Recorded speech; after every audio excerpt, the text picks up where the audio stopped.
Welcome to our program Tiba-Tiba Nanya.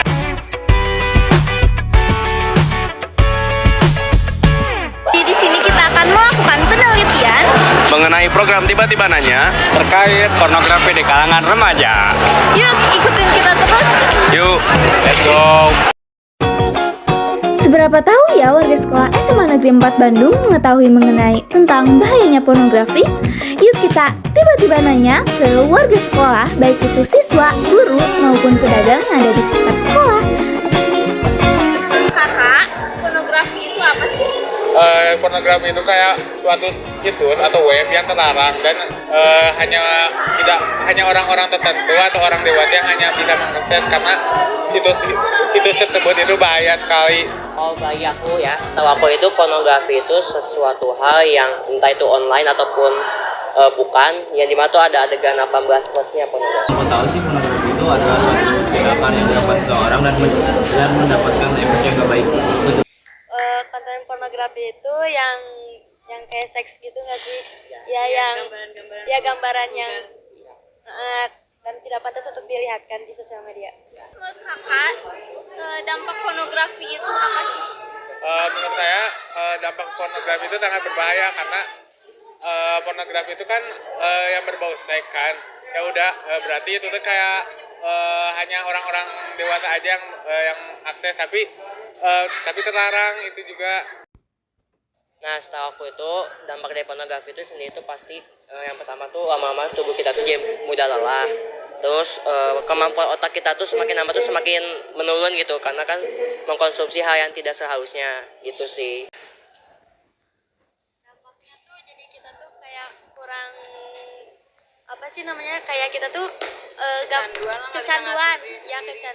Jadi kayak kita teh kayak punya dunia sendiri juga. Ya pokoknya hal negatif sih pasti banyak ya. Dari artikel-artikel tersebut dapat kita lihat bahwa kasus pornografi terhadap anak terus meningkat dan berdampak buruk bagi kesehatan anak. Daripada itu, peran orang tua sangat penting untuk mencegah anak dari konten-konten pornografi. Mari kita tanya bagaimana sih peran orang tua dalam menyikapi dari bahayanya pornografi? Orang tua tuh sebetulnya untuk zaman sekarang tuh agak susah ya, karena pornografi itu lebih banyak mengarah ke gadget. Ya, lebih mengarah ke gadget. Jadi bisa dalam bentuk iklan, bisa dalam bentuk pop up di dalam browser kita gitu. Nah, ini makanya membatasi salah satunya membatasi anak itu untuk memegang gadget. Salah satunya karena di Islam pun disebutkan bahwa jangankan kita terjun, mendekati pun tidak boleh. Ya, mendekati pun tidak boleh. Makanya batasi dulu itu aja dulu. Insya Allah kedepannya hal yang lain pasti akan merasa jijik ketika ada hubungannya dengan pornografi, karena itu tahu belum waktunya. Gitu aja. Assalamualaikum Ibu, maaf boleh nanya? Boleh. Oke, pertanyaan yang pertama, apakah Ibu pernah mendengar siswa SMA 4 ketika berbincang dengan temannya mengeluarkan kalimat yang mengandung unsur pornografi atau 18+? Menurut Ibu gimana? Belum pernah ngedengar kata-kata itu. Tiba-tiba nanya podcast. Jadi di sini kita bersama Pak Doni akan berdiskusi mengenai bahayanya pornografi juga bersama Pak Dudung. Menurut Bapak, apa itu pornografi? Pornografi adalah konten yang bertujuan untuk menghidupkan gairah seks ya. Pornografi ini bisa berbentuk gambar, teks, ya, video dan lain sebagainya yang sebenarnya bisa merusak masa depan yang mengkonsumsinya ya. Sebab dengan terlalu sering mengkonsumsi pornografi nanti timbul efek secara mental, dia akan malas, kemudian tidak bergairah, lebih impulsif, kemudian kurang bersosialisasi ya. Sehingga dia seperti berhayal, berangan. Itu kurang lebih pornografi. Eva, pertanyaan kedua adalah menurut Bapak, siapa kalangan yang selalu atau sering mengkonsumsi konten pornografi, Pak? Kalangan yang sering atau paling banyak mengkonsumsi konten pornografi adalah kalangan anak muda. Sebab dia usia pubertas, selalu ingin tahu, ingin mencoba, kemudian pergaulan anak-anak muda kadang-kadang jauh dari jangkauan orang tua, ya. Kemudian zaman sekarang, zaman digitalisme, anak-anak mudah sekali untuk mengakses konten dari HP, dari komputer, laptop, dan lain sebagainya, dari gadget, ya. Sehingga sebenarnya itu akan merusak masa depan mereka, sebab prestasi belajar akan menurun, ya, semangat belajar akan menurun, ya, kemudian sosialismenya juga akan menurun, ya. Jadi yang paling banyak itu pasti anak-anak muda, gitu ya. Baik Pak, mungkin begitu saja pertanyaan dari kita kelompok 6 pornografi dari kelas 22. Terima kasih atas waktunya Pak. Ya, sama-sama. Guys, jadi kita bersama Bapak Doni, kita bakal nanya nih sama Bapak Doni, menurut Bapak apa sih pornografi itu?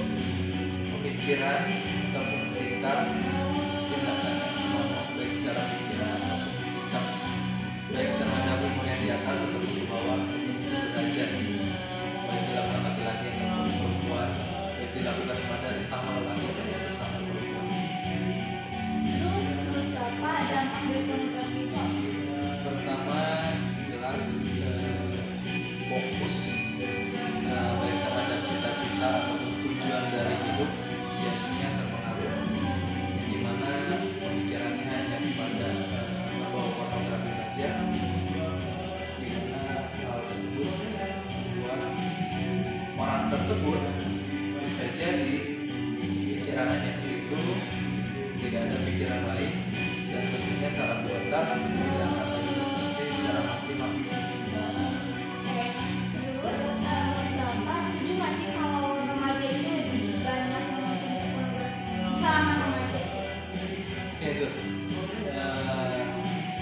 pornografi yang bagaimana? Yang dari internet. Good. Pertama, untuk pornografi jelas saya sangat tidak setuju. Yang paling setuju adalah sex education. Kalau sex education tentunya jelas memang sangat dibutuhkan kepada khususnya anak-anak kalangan remaja. Tetapi untuk yang berbau pornografi yang hanya untuk merusak otak kita sehingga merusak bahan jiwa kita, tentunya itu harus di stop. Mungkin anak dari kelompok ini juga sudah mengkaji bahwa bisa Anda kaji, bandingkan Anda searching internet positif keyword dengan internet positif, hasilnya apa coba? Hasilnya internet positif cuma ada satu, sisanya adalah cara memblokir internet positif. Nah itu teman-teman. Jadi memang berbagai cara bagi orang yang pemikirannya sudah porno, pasti banyak cara untuk dilakukan. Jadi memang solusinya adalah dari kita itu sendiri, karena memang dari banyaknya media sosial kita tidak bisa menahan tentang pornografi datang ke kita. Jelas kan, kalian juga muncul, padahal kita nggak ngikutin kan, bahkan kita nge-like aja enggak, follow aja enggak, tapi kok muncul sih, ya kan? Itu sekarang hari ini baik media sosial WhatsApp juga mungkin, Facebook, Instagram, apalagi Telegram, Twitter, memakai Twitter, oh tidak, Telegram, oh, Facebook, Instagram juga kan sekarang, baik itu tampilannya. Hari ini ada yang dia cuma hanya membaluti, jadi pakaiannya yang terbalut, tapi tidak menutupi. Paham? Ya kan? Dia hanya membaluti saja, tapi tidak menutupi. Nah, itu kan udah memancing pikiran untuk pada pikiran pornografi. Jadi memang butuh kedewasaan dalam bermedia sosial hari ini, karena kalau tidak mau memang media sosial paling bagi kita dan menahan hampir setiap detik atau setiap menit mungkin ya kita menahan media sosial. Terus kalau kata Bapak gimana sih cara nyegah buat apa? Buat dan nonton pornografi buat kalangan remaja? Cara nyegahnya itu gimana sih? Pertama, jelas kita harus tahu tentang bahaya dampak dari pornografi itu sendiri. Ketika sudah tahu, bukan berarti malah jatuh ke dalam hal tersebut. Harusnya kita hindari, sama kayak narkoba. Masa kita kaji narkoba terus kita pakai, kan nggak mungkin. Padahal udah tahu dampaknya buruk. Nah begitu pun dengan pornografi gitu. Nah, sudah banyak kan yang angkat sebenarnya bahayanya pornografi dengan istilah PMO sekarang. Apakah mereka setuju bahwa remaja lebih banyak mengkonsumsi konten-konten pornografi? Jadi kalau pornografi itu lebih banyak dikonsumsi oleh kalangan remaja.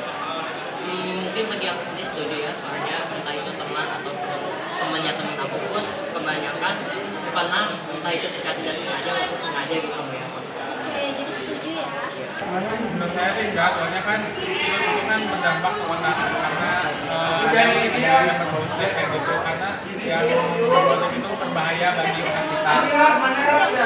Ya, tapi Lanjut belajar tentang pornografi, bahaya pornografi bakal bisa. terima kasih. Batasannya hanya menggunakan saja. Nanti setelah itu ada tahapan-tahapannya. Pasti harus ada tahapannya. Jangan sekaligus diberikan informasi sehingga karena gini, usia remaja, anak-anak remaja itu kan kecenderungannya adalah senang mencontoh, senang meniru, sehingga jangan terlalu jauh di dalam menginformasikan. Penting informasi tapi tidak harus segamblang seperti hubungan antara yang sudah sah. Terima kasih ya Pak. Ini aku ada boleh baca buat lebih tahu tentang pornografi. Enggak juga ya. Ya, saya kan hawa nafsu itu stabil kan.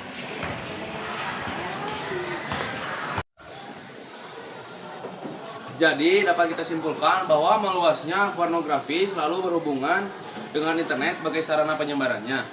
Jadi dapat kita simpulkan bahwa tidak hanya kalangan remaja saja yang sering mengkonsumsi konten pornografi, dan para orang tua juga sangat penting dalam mencegah anak-anak di usia remaja dari konten pornografi. Salah satu ciri-ciri pecandu pornografi yaitu sulit berkonsentrasi, teman-teman. Nah, ini contohnya teman-teman yang rada ini dikit. Oke guys, sampai jumpa di konten Tiba-Tiba Nanya selanjutnya. Dadah. Bye.